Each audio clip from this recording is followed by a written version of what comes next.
B. What? Ya, ya. Ada big win. Hari ini dimulai dengan sarapan banh mi dan juga kopi Vietnam. Karena hostel tempat saya nginep ini di lantai satunya dia buka warung banh mi dan juga Vietnam Cafe, jadinya nggak perlu jauh-jauh buat cari sarapan. Dia ini ngejual berbagai macam banh mi dengan isian yang beda-beda. Ada yang isian sayuran dan juga beef, isi potongan daging ayam, dan juga banh mi dengan isian abon. Jadi ini item yang saya beli, Vietnam kopinya ini harganya 30.000 Vietnam dong, sedangkan banh mi-nya ini seharga 20.000 Vietnam dong. 你的环顾情景这个房，这个房子上有人，都来了，你知道，都来到，你这个人人能知道，当然小感情们讲人得一些状况，不具备。 Jadi lokasi paling strategis buat nyari hostel ataupun hotel itu ada di distrik 1, karena emang distrik ini itu adalah pusat turismenya Saigon. Jadi tempat-tempat wisata dan juga landmark populer Ho Chi Minh itu ada di sini semua, di distrik 1 ini. Jadi rencana hari ini saya akan keliling kota Ho Chi Minh dan mau ke beberapa tempat terkenalnya. Cukup dengan berjalan kaki aja, karena memang antara satu tempat dan tempat berikutnya itu nggak terlalu jauh. Cukup ditempuh dengan berjalan kaki aja udah bisa. Tapi kalau dirasa capek di tengah jalan dan jaraknya itu dirasa kejauhan banget, bisa juga tinggal order Gojek maupun Grab. Jadi aplikasi yang udah diinstal di Indonesia langsung bisa dipakai. Tapi kalau untuk pembayaran via top up GoPay dan dari Bank Indonesia itu masih nggak bisa ya. Jadi pembayarannya masih pakai tunai maupun kredit card.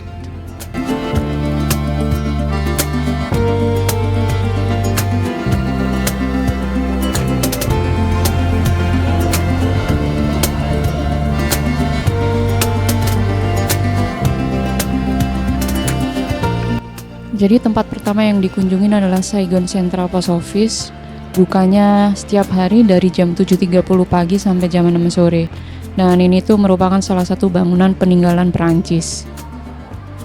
Bangunan ini dibangun pada tahun 1886 dan selesainya di tahun 1891. Jadi meskipun usia dari bangunan ini tuh udah tua banget, tapi sampai sekarang masih difungsikan sebagai Central Post Office untuk pengiriman surat, kartu pos maupun paket. Dan di sini juga masih ngejual benda-benda pos kayak perangko dan juga kartu pos.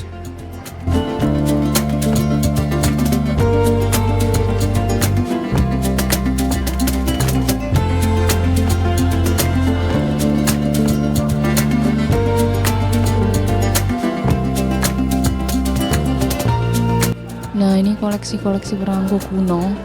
Ini bisa dibeli buat souvenir sebagai oleh-oleh. Tapi kalau yang ini belinya harus satu paket. Toh kalaupun kita mau beli yang satuan juga bisa kok.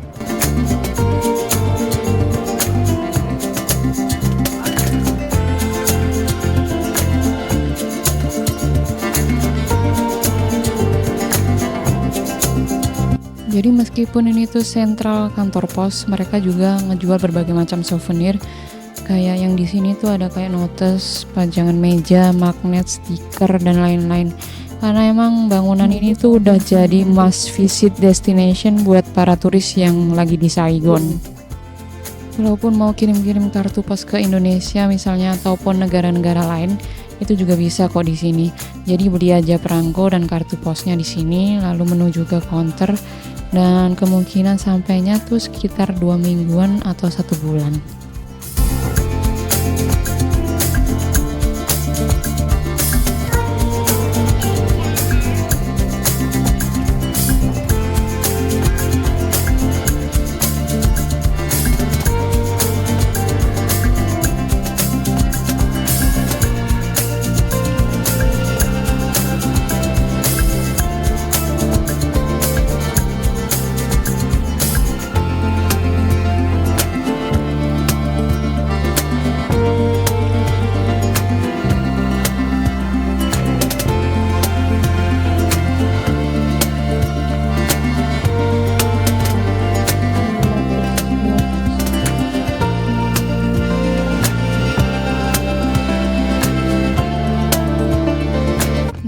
Beberapa koleksi uang dong Vietnam yang lama, dan ini juga bisa dijadikan oleh-oleh.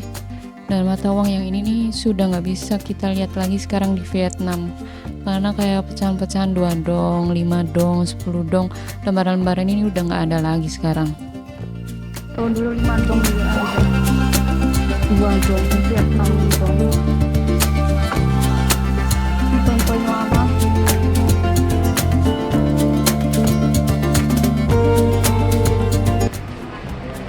Di dekat pintu masuk di sayap kiri dan juga di sayap kanan ada 2 toko souvenir, dan menurut saya harganya di sini tuh beberapa lebih murah dibandingkan kalau kita belanja di Bentan Market, karena ada beberapa item kayak bendera ini nih, bendera meja itu kalau di Bentan itu harganya 100.000, kemudian nawar dan barulah dapat harga 50.000, dan ternyata di sini cuma 20.000 Vietnam dong.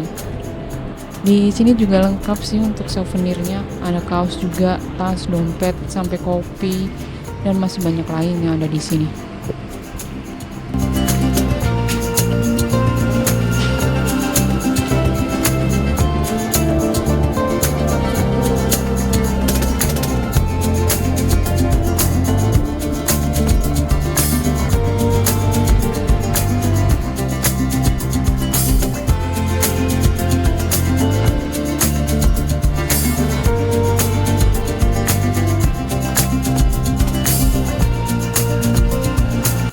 Tujuan berikutnya ini ke War Remnant Museum. Jadi kalau ingin tahu apa aja yang terjadi saat perang antara Vietnam dan Amerika, datang aja ke sini. Jaraknya dari Saigon Central Post Office cuma 1 kilo, kalau jalan kaki 15 menit. Tiket masuknya satu orang 40.000 Vietnam dong, dan buka setiap hari dari jam 7.30 pagi sampai setengah 6 sore. Museumnya mana sih? Oh sini. Ini lagi di lantai 1. Nah, di setiap pintu tuh pasti tertempel nomor-nomor kayak yang di sini nih, nomor 11. Jadi ini tuh nomor urutan jalan ceritanya. Ya, jadi urutan ceritanya kalau ke sini tuh harus ke lantai 3 dulu, lalu masuk ke ruangan nomor 1. Nah, selesai dari nomor 1, lanjut ke ruangan nomor 2. Jadi dalam satu lantai itu ada 4 atau 5 ruangan. Kalau udah selesai semuanya di lantai 1, nanti kita turun ke lantai 2. Selesai di lantai 2, kita urutan lanjutan peristiwanya ini selesainya bakal di lantai paling dasar. Jadi perang antara Vietnam dan Amerika ini berlangsung selama 20 tahun, antara tahun 1955 sampai 1975. Dan yang namanya perang ini pasti memakan korban hampir jutaan jiwa manusia. Jadi ini menyisakan kisah pilu dan sejarah yang kelam. Di dalam museum ini bisa ngelihat banyak jenis senjata-senjata yang digunakan oleh tentara Amerika dan Vietnam. Kemudian juga ditampilin jenis-jenis peluru, pakaian para tentaranya juga, kemudian lubang-lubang perlindungan, dan masih banyak lagi.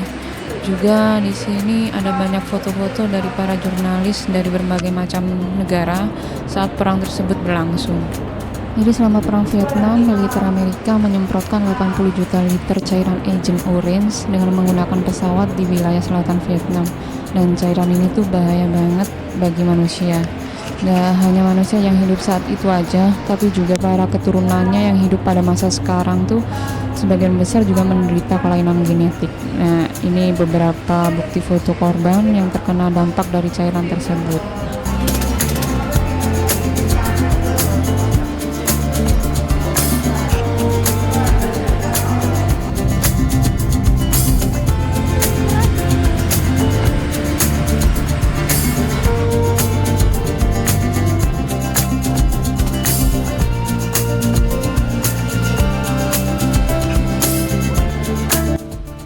Next stop adalah Independence Palace, atau juga bisa dikenal sebagai Reunification Palace. Bukanya tuh setiap hari dari jam 8 pagi sampai setengah 4 sore.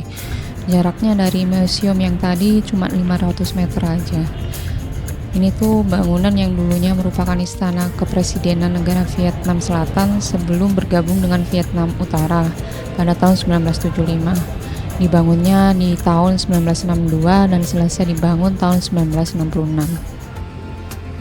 Di lantai 1 ini ada State Banquet Hall. Ini adalah aula perjamuan negara kalau ada acara penting pertemuan pejabat-pejabat dunia. Dan di ruangan ini tuh bisa menampung hingga 100 tamu.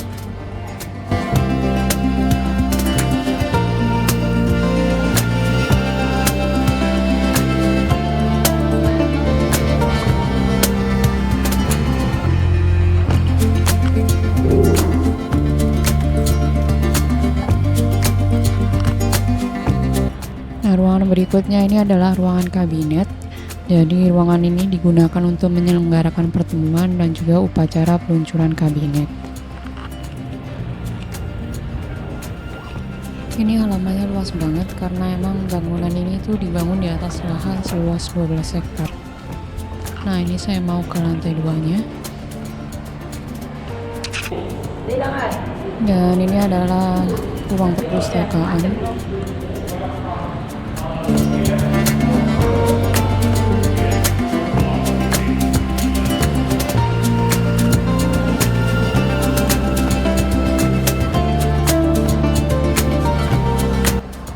Di sebelahnya perpustakaan ada First Lady Reception Room yang merupakan ruangan bagi ibu negara untuk bertemu dengan perwakilan tamu sebuah organisasi nasional maupun internasional dan juga pemimpin lainnya dari berbagai negara.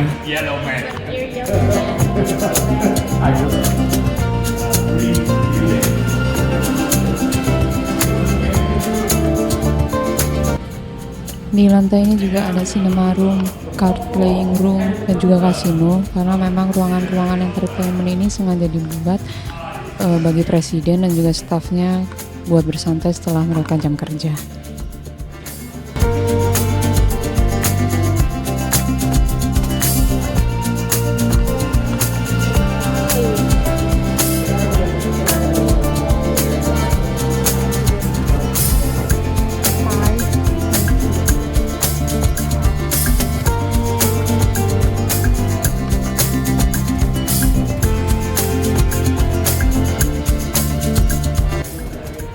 Dan ini adalah ruang Vice President Reception Salon, yaitu ruangan yang digunakan untuk pertemuan antara wakil presiden dan juga tamu-tamu terhormatnya.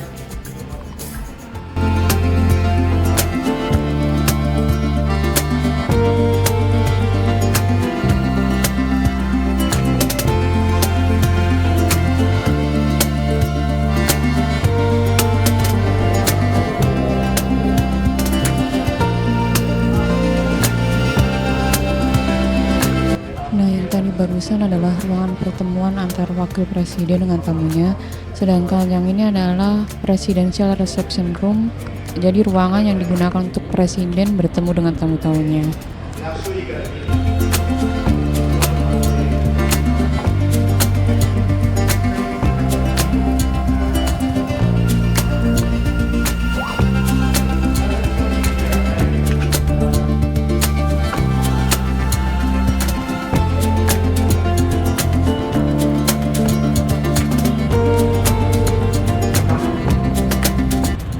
Inilah pemandangan kota Ho Chi Minh yang bisa dilihat dari lantai 2 gedung Reunification Palace.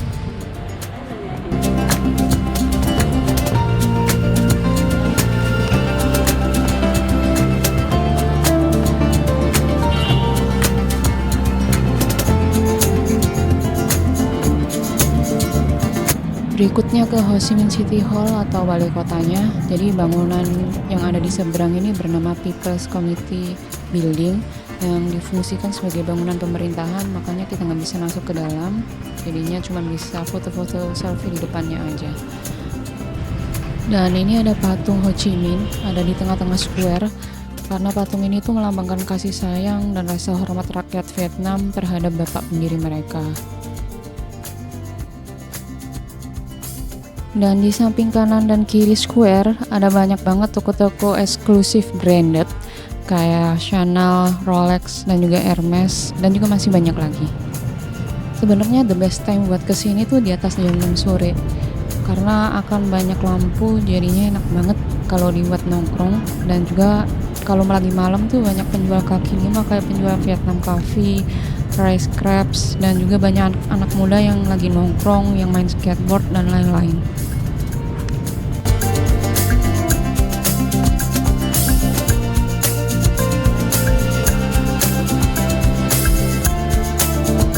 Buat yang suka-suka belanja nih bisa langsung aja ke Benten Market.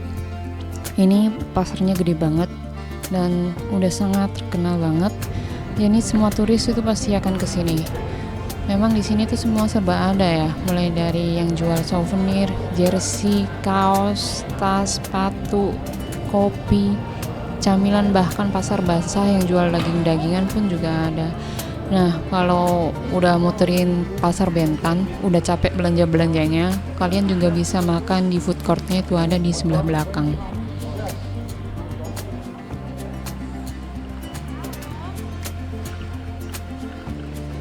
Karena saking terkenalnya pasar ini di mata turis asing, jadi harga yang ditawarkan penjual pun udah gak masuk akal gitu, mahal banget. Jadi kalau kesini mau beli itu harus nawar-menawar dulu nih. Dan kalau nawar gitu sekalian aja sadis, sekalian sekitar 70% dari harga awalnya. Kalau mereka nggak mau ngasihin ya ditinggal aja dulu, karena juga masih banyak stand lainnya yang bisa didatengin. Jadi waktu saya beli kaos ada tulisan Saigonnya tuh, di stand-stand yang ada di lorong di depan, dia kasih harga awalnya tuh 300.000 Vietnam dong. Wow, mahal banget gitu. Dan akhirnya saya cari-cari lagi di toko lainnya, akhirnya saya dapat harga 80.000 Vietnam dong, cuman buat satu kaos saja. Bentan Market ini buka dari jam 7 pagi sampai jam 8 malam. Cuman kalau di atas jam 6 itu udah ada banyak stand itu yang udah tutup. Nah, kalau hotel kalian di deket sini, dijamin pasti tiap hari bakalan kesini. Nah, di Bentan Market sini juga ada mesin ATM, biasanya itu ada di dekat pintu masuk.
Buat teman-teman muslim yang cari restoran halal, di dekat Bentan Market ini ada jalan yang bernama Nguyen An Ninh Street.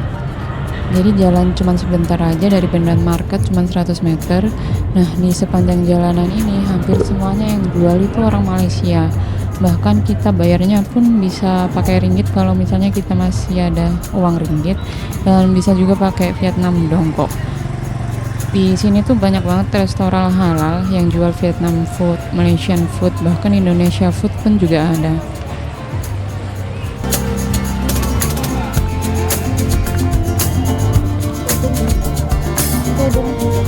Ini jual ringgit Malaysia semua, di sini jual ringgit Malaysia semua ya? Nggak tahu. Oh iya, nggak tahu juga. Di sini juga banyak banget penjual oleh-oleh kayak magnet, kaos, tas, dan lain-lain. Harganya tuh jauh lebih murah sih daripada di Bentan Market. Tapi di sini penjual yang buka lapak di trotoar kayak gini nih, mereka pada buka lapaknya tuh di atas jam 6 sore. Tapi kalau yang restorannya, mereka dari siang udah buka. Kopiah ya. Spring roll. Ini kopiah.